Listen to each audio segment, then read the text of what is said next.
You ever get a request for help, maybe from a friend, a family member, or a colleague, and even though on the surface it sounds totally reasonable, something deep in your gut just screams, this is a bad idea? Yeah, it's a super common dilemma, and today we're actually going to turn to a pretty ancient source to get some incredible clarity on it. And that really brings us to the central, and let's be honest, kind of provocative question we're exploring. It's a tough one, for sure, but it is absolutely essential if we want to protect our own well-being.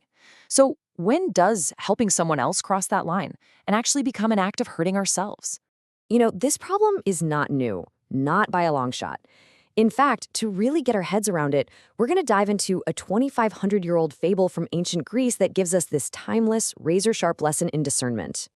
The story itself is a classic, you might have heard of it. It's simply called The Wolf and the Sheep. And the setup is deceptively simple. You have a wolf, a natural predator, who's just been injured in a fight. All of a sudden, he can't hunt for himself. And that's right where our dilemma kicks off. So just picture this.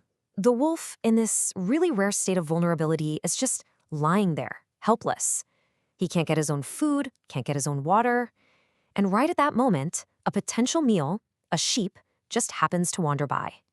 So the wolf calls out, and listen to how he phrases this. He sounds so polite, so desperate. He begs, please, fetch me a drink of water. That might give me strength enough so I can get me some solid food. I mean, it sounds like such a small, harmless favor, doesn't it? What could go wrong? But this sheep is no fool. And his response is just brilliant. He says, solid food. That means me, I suppose. If I should bring you a drink, it would only serve to wash me down your throat. Wow. In one sentence, the sheep just cuts right through all the deception and lays the wolf's true intention completely bare.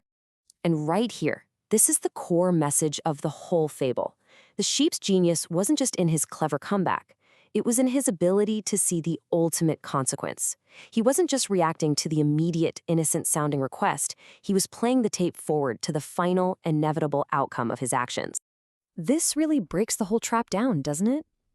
On the surface, the request is tiny. It's innocent, just a little drink of water.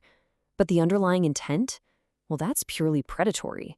It's to regain strength and then consume the very one who helped. And that distinction, learning to see that difference, is absolutely crucial. There's actually a spiritual concept for this, sometimes called false charity. And we fall for it all the time, right? Maybe because we have this deep-seated need to be seen as a good person, or we're just afraid of the conflict that comes with saying no. But here's the thing. When we help someone restore their capacity for harm, thinking we're being compassionate, we're making a critical error. If their fundamental nature hasn't changed, all we've done is rearmed them to go out and create more suffering. Okay, so how does this ancient wolf show up today? Because let's be real, this dynamic isn't just in fables. It plays out constantly in our personal lives, our friendships, and our professional lives. In fact, I'm willing to bet you've already run into this wolf a few times. So in our personal lives, the wolf might be that person who only asks for one more chance after they've burned every single other bridge. Or it could be that person who has a long history of undermining you, suddenly asking for money. Or maybe it's an ex who wants your help and support, but really it's just to get back into that position of power they once had over you. And in our friendships, oh yeah, it's there too. It's that person who's known for being manipulative, who suddenly has a time of need that's perfectly designed to make you feel guilty. It's that so-called friend who's only around when they need an emotional crutch, but is nowhere to be found when you're doing well. Or how about the person who's gossiped about you before, now asking you for more sensitive info?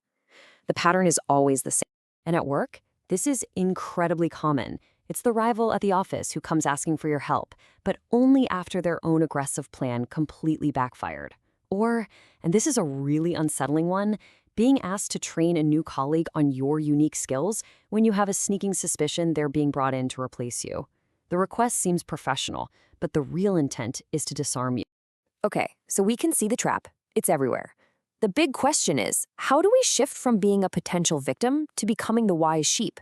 Well, it's all about making a conscious choice, choosing real wisdom over that blind, reflexive altruism that society so often tells us is a virtue. And this brings us to a really crucial, powerful point. I want you to really think about this. Mercy for the unrepentant. for those people who have zero intention of changing their harmful ways, is basically a slow-acting poison for the person who gives it. Protecting yourself isn't a failure of compassion, it's an act of profound wisdom. So how do we actually put this into practice? You can start by asking yourself these 4 questions. Number 1, have I mistaken their temporary weakness for a real change of heart? Number 2, why am I helping? Is this coming from true compassion, or is it more about my own need to be seen as the savior? 3, am I about to provide the very water that will allow them to consume my peace? And 4, maybe the most important, do I have the courage to just walk away when I know it's a trap? And to really build this muscle of discernment, you can use these affirmations as tools. Tell yourself, I possess the discernment to see the intent behind every request. Or, I protect my resources and my energy from those who would use them for harm. I choose wisdom over blind altruism. And this last one, this one is so vital. I am not responsible for the recovery of those who would destroy me.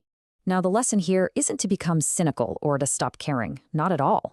It's to understand that compassion without boundaries isn't a virtue, it's a vulnerability. The goal is to keep your kind heart, but also to keep your eyes sharp.